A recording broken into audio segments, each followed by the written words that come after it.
Right back in it here on the early line. Hoops is hot, and it is the hot topic, specifically the NBA. Roughly 15 games left in the regular season, jockeying for position. So many things have changed here, Joe Ranieri, but the one thing that seems to stay the same, the Denver Nuggets are really good. They're like the quiet assassin out here, which all year long, what were we talking about, Joe? Oklahoma City Thunder, can they win the West?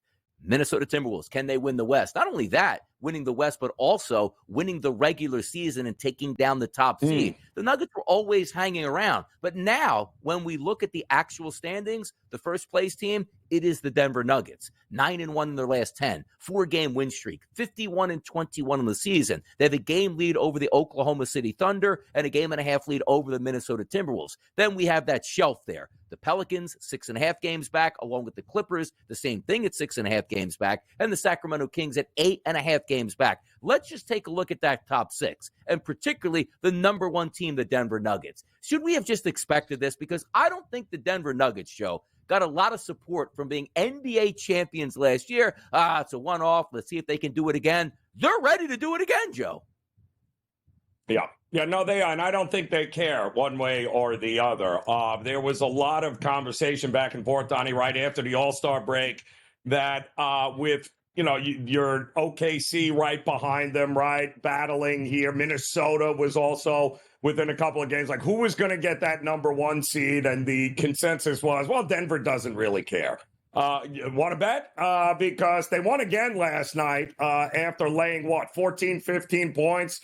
So a lot of money come in on Memphis last night. Jokic was questionable, right? Murray was everybody was questionable on Nuggets, and yet Jokic goes out there, drops 29, 11, and 8. And as long as that man is out on the court, I don't care what the cast of characters you throw out there, they are going to go for the jugular. And that's what they did last night. Again, it's what they've been doing since the All-Star break. Anybody who thought Denver would punt on the one seed and wouldn't care, well, they care, and they want that. And once again, the West appears to be headed through Denver. You want to go to the finals?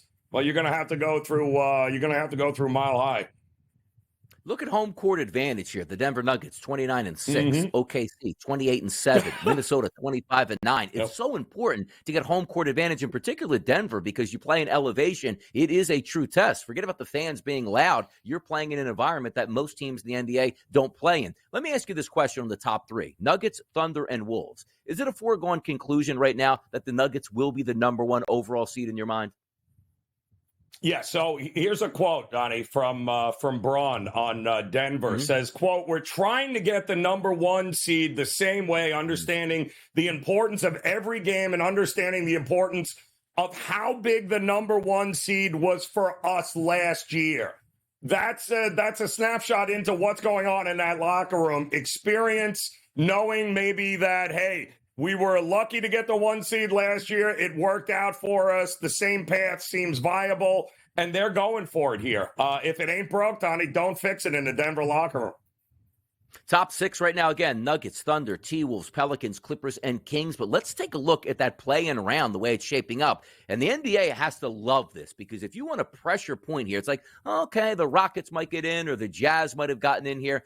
They'll still like that because people will watch. But you're telling me the Mavericks, Suns, Lakers, and Warriors in de facto elimination games right off the bat, we're going to have great numbers here watching these games. But as it sits right now, the Mavericks basically in a tie to move out of the play-in round with the Sacramento Kings. Then we have the Suns, Lakers, and the Warriors. But the question to me is, are we looking at the 10 teams that are going to be in the playoffs, or is it legitimate here, Joe, in your eyes, that the Houston Rockets can make this run and complete this and knock out, let's just say, the Golden State Warriors?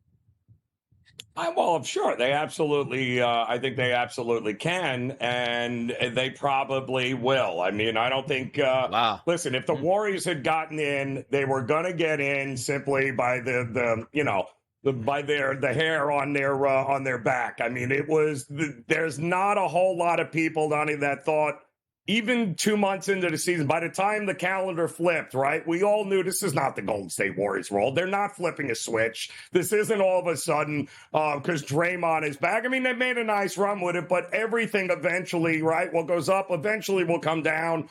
I think it would be best for the NBA if an upstart team like Houston, with all those young superstars they have on there, playing the best basketball, that it would be great if they got in and the Warriors just kind of went away here and started to rebuild.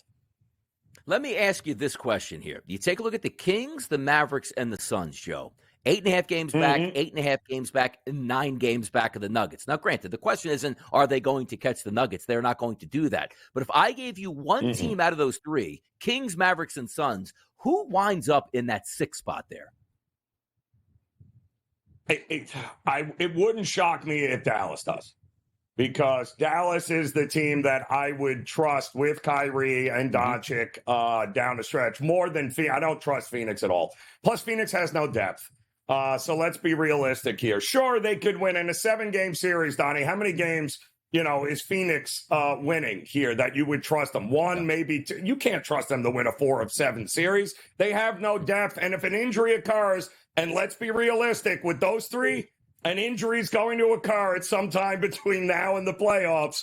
What's your next pitch here? At least with Dallas, they can carry it between Kyrie and Doncic. I think Dallas will probably be that team that gets at the cut line.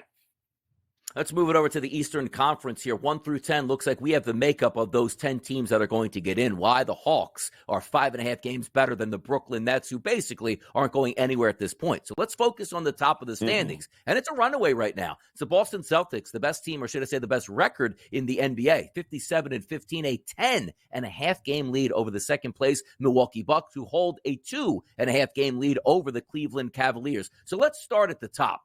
If we're looking for the runaway performance, and we got that from the Celtics, I want to focus on 2 through 6, let's just say. It's the Bucks, Cavs, Knicks, Magic, and Pacers. Let's just say they finish in that order. Is it just so simple? The only team for you that can take down the Boston Celtics in the Eastern Conference is the Milwaukee Bucks? Or could it be a Knicks team that'll get back a couple starters? Or a Philadelphia 76ers team that's going to get back Joel Embiid? Is it just that easy and the Celtics are running away and hiding and we'll find them in the NBA Finals?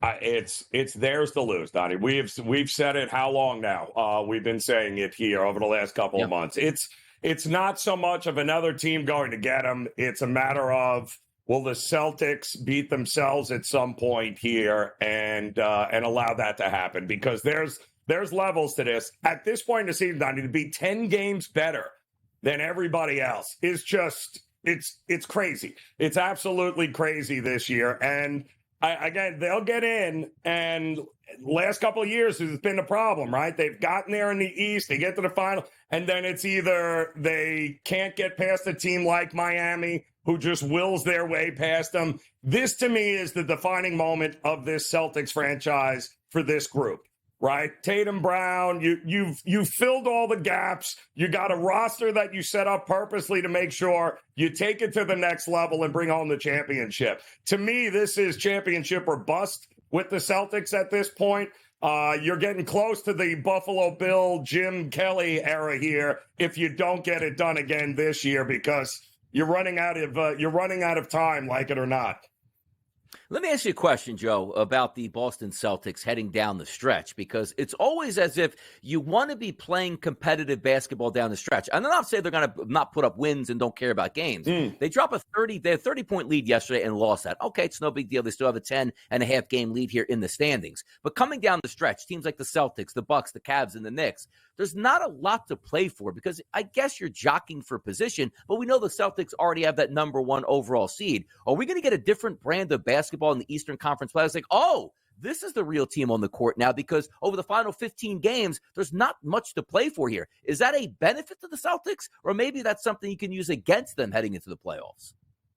No, I think the Celtics know very well the kind and the brand of basketball they want to be playing this time of year heading into the playoffs, right? Because they've been through it. Now, this is where experience matters, right? I think what you have seen to this point is a team that doesn't want to give away anything, wants to keep that level of intensity, right? Wants to keep it going, wants to stay healthy, obviously. But if I were a betting man, I would imagine this game against Atlanta again tomorrow night. I don't know what the line is, but I would look at the alternate lines and the pricing there, because I guarantee you This is not going to sit well with this Celtics team, and they are going to have fire. Wait till you see the brand of basketball you get tomorrow night when they just blew a 30-point lead against the same team. I think that'll tell you everything you need to know about the Celtics. Yeah, look for the first quarter again for the Celtics to be up at least double digits, being in anger here. We'll find out if that works. But if we look at 7 through 10 and that play-in round, it's the Heat, Sixers, Bulls, and Hawks. Unlike the Western Conference, as the Houston Rockets pushing the Golden State Warriors for that 10 seed, you're not getting that here. The Hawks about a 5.5 game lead over the Brooklyn Nets. I'm going to do the same thing with you here with this final minute. Pacers, Heat, and Sixers, all within a game and a half of each other in the standings. Who winds up, Joe, in that 6th seed here entering into the playoffs? I truly think Miami doesn't care. I mean, I'm so sick of trying to stick a fork in Miami and be like, oh, no, they don't. They truly don't care whether or not it's the 6th seed, the 8th seed. Doesn't matter to them. As long as they are healthy, they're good to go. So I think it means more to Indiana right now than it does to anybody else. I would imagine Indiana, like you saw last night, going to play with some fire here down the stretch. By the way, shout out to Magic here, firmly entrenched in that 5 spot here, not even in the play-in round. Young basketball team playing well here.